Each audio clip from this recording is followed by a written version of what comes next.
আচ্ছা, জীবনে কখনো কোনো মৃত ব্যক্তিকে গোসল করিয়েছেন? যদি কখনো সুযোগ হয় তাহলে সেই মৃত ব্যক্তিকে গোসল করাবেন।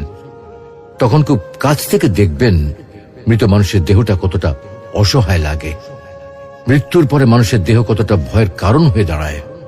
সুযোগ পেলে রাতে লাশটা পাহারা দেবেন, তখন বুঝতে পারবেন প্রিয় মানুষটার লাশ রাতের বেলায় আপনার কাছে কতটা অদ্ভুত লাগে, কতটা ভয়ের কারণ হয়ে ওঠে, কতটা আতঙ্কের কারণ হয়ে যায়। সুযোগ পেলে মৃত ব্যক্তির শরীরে একটু হাত লাগিয়ে কিছুক্ষণ তার স্পর্শ নেবেন।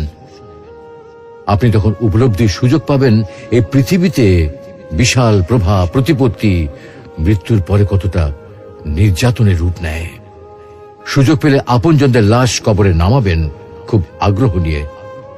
শেষবারের মতো মৃতদেহের মুখটি একবার দেখার চেষ্টা করবেন এবং বারবার উপলব্ধি করার চেষ্টা করবেন এই মৃতদের সাথে অনন্তকালের যাত্রার পথে এটাই আপনার জীবনের শেষ দেখা।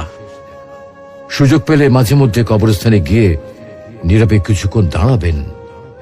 এরপর মনে মনে চিন্তা করবেন জীবনের লাভ ক্ষতির হিসাব